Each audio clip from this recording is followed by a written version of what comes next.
এখন থেকে বাসায় বানান আর টাকা বাঁচান। আমি যেদিন থেকে এই ঘি বাসাতে বানানো শিখে ফেলেছি, সেদিন থেকে ডিসাইড করেছি বাহিরের ঘি আর কিনবো না। এত টাকা দিয়ে ঘি কেনা কি সম্ভব? আর বানানো তো খুবই ইজি। শুধুমাত্র একটা জিনিস বাসাতে জমিয়েই এই ঘিটা কিন্তু তৈরি করে ফেলতে পারবেন। এই আইসক্রিমের বক্স দেখে কিন্তু আবার চমকে যায়েন না। এই আইসক্রিমের বক্স ভর্তি কিন্তু আইসক্রিম নেই। এগুলো হচ্ছে দুধের সর। আমি প্রত্যেকটা বাড়ি যখন দুধ জাল দিয়েছি, তার উপরের দিক থেকে এই সরগুলো তুলে রেখেছিলাম।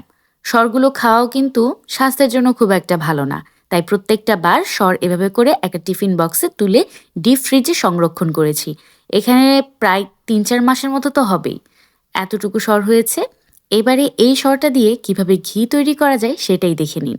প্রথমে ব্লেন্ডার জগে পুরো এই সরটা ঢেলে নিচ্ছি। এখানে প্রায় ২ কাপ পরিমাণ দুধের সর হবে। জমিয়েছিলাম। আপনারা চাইলে আরও বেশি জমিয়ে নিতে পারলে আরও ভালো।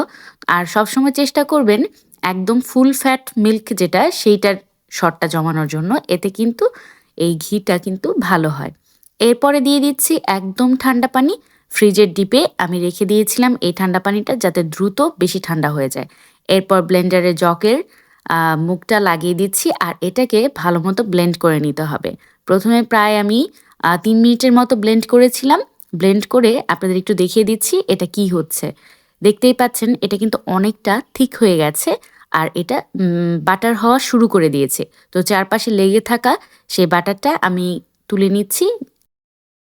আর আপনার কাছে যদি ব্লেন্ডার না থাকে তবে কিন্তু পাটাতেও এই দুধের সরটা ভালো মতো পিষে তৈরি করতে পারবেন। আবার চাইলে হ্যান্ড উইক্সের মাধ্যমে করতে পারেন, তবে এগুলো একটু সময় সাপেক্ষ। দ্রুত করার জন্য ব্লেন্ডারে নেওয়া। এবারে আরও কিছুটা বরফ পানি দিয়ে দিচ্ছি। চাইলে এর পরিবর্তে বরফ কুচিও দিতে পারেন। এতে করে বাটারটা খুব সুন্দর মতো জমাট বেঁধে যাবে। হাত দিয়ে দেখিয়ে দিচ্ছি। দেখতেই পাচ্ছেন বাটারটা কিন্তু এখনও প্রপারলি হয়নি। এজন্য এটাকে আরও ব্লেন্ড করে নিতে হবে। তো এটাকে ঢাকনা দিয়ে ঢেকে আরও কিছুক্ষণ ব্লেন্ড করে নেব। আমার এটা বানিয়ে নিতে প্রায় ৬-৭ মিনিটের মতো সময় লেগেছে। দেখতেই পাচ্ছেন উপরের দিকটাতে বাটারটা ভেসে উঠেছে আর বাটার মিল্কটা কিন্তু আলাদা হয়ে গেছে। এখন একটা চামচ দিয়ে চারপাশ থেকে বাটারগুলো একত্রিত করে নিচ্ছি। এরপর হাত দিয়ে চেপে চেপে এর পানিটা বের করে নিতে হবে আর একটা ছোট বলের মতো তৈরি করে নেব। এরপরে দিয়ে দিব একদম বরফ কুচি আর ঠান্ডা পানিতে। এতে করে এই বাটারটা দ্রুত জমাট বাঁধবে আর এটা দিয়ে কিন্তু ভালো মতো ঘিটা তৈরি হয়ে যাবে। একে তো বাহিরে প্রচুর ঠান্ডা আর এই ঠান্ডার মধ্যে ঠান্ডা পানির মধ্যে হাত ডুবিয়ে আমার হাতের অবস্থা একদম খারাপ হয়ে গেছে। আর তার সাথে মাখন দিয়ে পুরো হাত লেপ্টে আছে। যতই সাবান দিচ্ছিলাম কোনো কাজে দিচ্ছে না। এর জন্যে গরম পানি করে তার পরবর্তীতে হাতটা ধুয়েছি। আপনারাও কিন্তু এভাবে করে হাতটা ধুয়ে নেবেন, নয়তো সাবান দিতে দিতে হাত ঠিকই হবে কিন্তু তেল চিটচিটে অবস্থা কিন্তু কমবে না। এরপরে একটা পাত্রে এই বাটারটা দিয়ে দিয়েছি। আস্তে আস্তে কিন্তু বাটারটা মেল্ট হতে থাকবে আর চুলার আঁচটা লো টু মিডিয়ামে রাখতে হবে। একদম হাই হিটে রাখা যাবে না, এতে কিন্তু শেষের দিকটাতে পুড়ে যাওয়ার সম্ভাবনা থাকে। দেখতেই পাচ্ছেন বাটারটা কিন্তু অলমোস্ট মেল্ট হয়ে গেছে আর তার সাথে একটু হাতায় দিয়ে নেড়েচেড়ে দিচ্ছি যাতে এটা দ্রুত মেল্ট হতে শুরু করে। এখন আপনাদের বলে দিচ্ছি ব্লেন্ডারের জগ কিভাবে ক্লিন করবেন। প্রথমে কিন্তু ভিম বার সাবান পানি কোনো কিছু দিয়েই এই তেলতেলে ভাবটা উঠবে না, কারণ এখানে বাটারটা একদম ভালো মতো লেগে আছে আর তার মধ্যে ঠান্ডা পেলে আরও দ্রুত এই বাটারটা জমাট বাঁধে। এর জন্যে প্রথমে গরম পানি দিয়ে ব্লেন্ডারের জগ এবং ঢাকনা দুটোই পরিষ্কার করে নেবেন।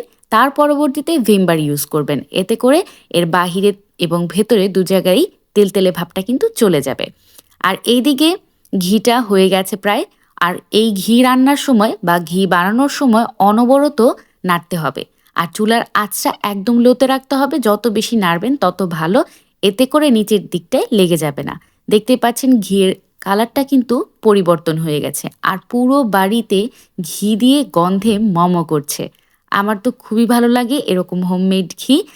আর এর আগের বার যখন আমি বানিয়েছিলাম তার থেকে এবারের ঘিটা কিন্তু বেশি পারফেক্ট হয়েছে। এর জন্য আপনাদের সাথে শেয়ার করতে চলে এসেছি। আর এবার ঘিটা ঠান্ডা করে নিচ্ছি। ঠান্ডা করে এরপর একটা কাচের পাত্রে ছাঁকনি দিয়ে ছেঁকে ঘিটা ঢেলে নিচ্ছি।